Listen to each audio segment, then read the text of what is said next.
Live at St. Louis County Police Headquarters, where Chief John Belmar is holding a press conference on the latest developments after 2 police officers were shot early Thursday morning.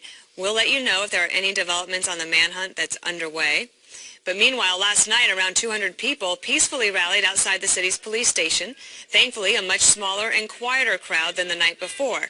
Fox's Steve Harrigan was front and center, capturing the raw emotions still present in the community. We saw a very aggressive manhunt throughout the day today. SWAT team actually going through the roof. Well, you have a mask on, so you're really not one to speak about what's true and what's false. If you want to talk to me, take your mask off, tell me your name, and then let's talk. I don't have a mask on. I'm standing here giving my opinion. That's being a coward, having a mask on. What's being a coward is coming into someone's community after a tragedy and insulting them with your words. I'm not insulting anybody, and this is my community also.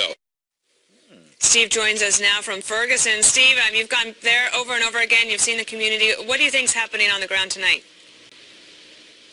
I think we're probably likely to see some more demonstrations of a small number. We've got a real cold, wet rain. That might keep the numbers down. The other thing unusual really last night, we've seen a lot of different tactics from the police. They actually came out the night after 2 policemen were shot without riot gear and dispersed people. It took a lot of people by surprise that they'd come out without riot gear and in a very calm manner disperse people. Steve, so last time there was a couple of day delay, and if I remember correctly, I think it was a Tuesday was the first night, Wednesday was the second night of this the protest. It wasn't until the weekend where things kind of really heated up. Do you expect anything different? Sounds like it was peaceful last night. It was rowdy 2 nights ago, peaceful last night. Do you think they go back to the more outrageous behavior?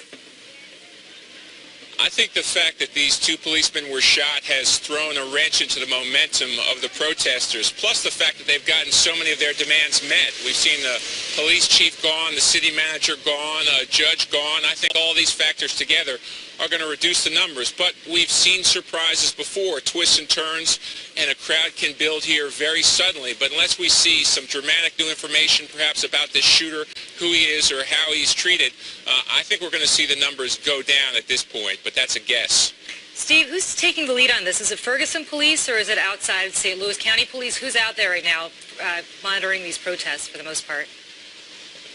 We've really seen a shift in tactics now to the larger St. Louis County Police, and that's the chief who's giving a press conference now. It's really been a handover from the local Ferguson Police to the larger, perhaps better trained, better organized police, and we've seen a change in tactics as well. They were accused of being heavy-handed back in August and then again in November, and now we've seen a different touch with the larger St. Louis County Police who have taken control here now. Steve, when you talk to these protesters, in terms of actual reform and what they want to see happen, is there an overriding theme or trend that you're hearing? I think what really has struck me in talking to the protesters is just this surprising gap, just how bad they consider things to be here. I was talking to like a woman in her 40s, African-American woman who works at Busch Stadium, and just for her to say that she didn't consider those 2 white police officers as human beings. I mean, I'm interviewing her. She's articulate. She has a full-time job. She's a middle-aged woman. And just to hear her say that sort of stunned me, that's where she is. And that, you know, as I'm talking to her, I'm just like, whoa.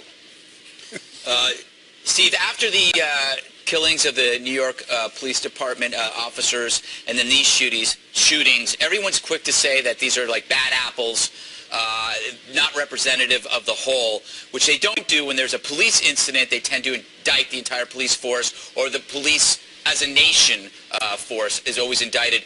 You're there. You're actually in the barrel amongst all the apples. What is the ratio of bad apples to good apples? Are the people that are causing problems just a tiny sliver, or do they make up a larger whole? You know,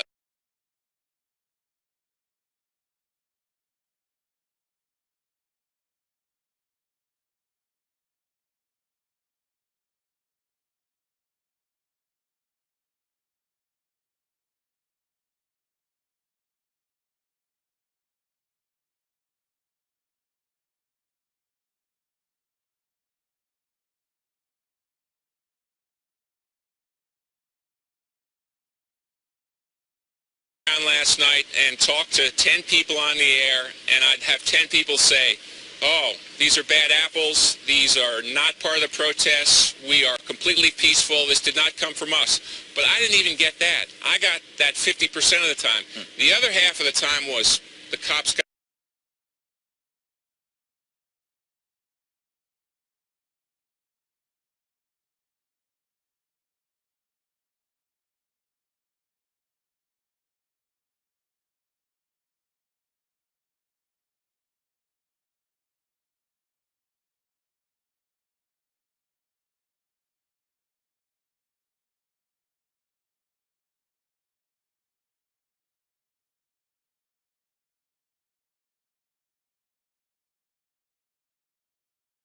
what they deserved. Wow. So there's a large residue. I'm not saying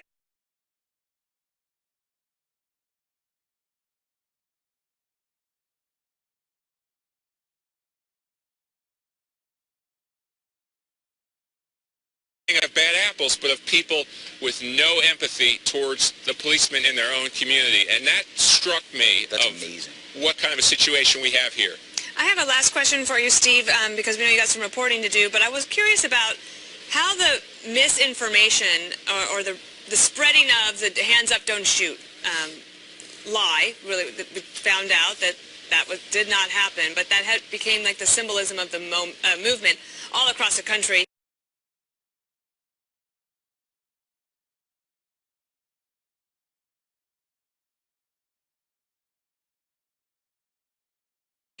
And then the other night, after the shooting, you had Mark Morial suggesting that maybe there was something else here, that perhaps it could have been organized by someone else, maybe that was an inside job by the police force. I mean, what sort of misinformation gets into the community, and after you've not been there for a few months, does that stick over time? It really does stick, and there's basic facts that, are reported on the wires and the news everywhere that people really dispute.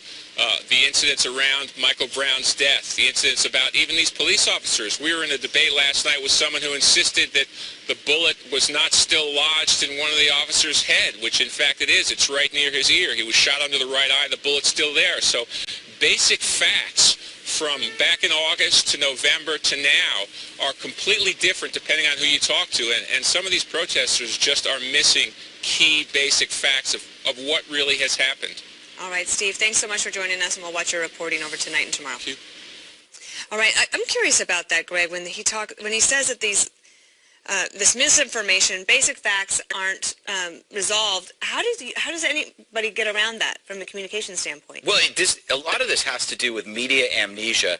For the past 7 months, there have been networks that have been putting out this information without really checking it out, and they play a role in the atmosphere.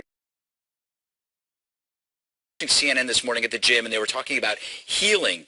They were talking about healing without admitting that they're the ones that have been pouring salt on the wounds. I mean, if you look, CNN really puts the division in news division, because for 7 months they spent pushing out this stuff, and now they're talking about healing. It kills me. The thing is, he brought up the thing about not having riot gear. I think that's the worst thing. You do not de-police the police. You don't send them out less protected in time of threat. There's no such thing as a casual Friday in law enforcement. You're armed and you're lethal, so we don't have to. And everyone seems to be in an aggrieved group except the police.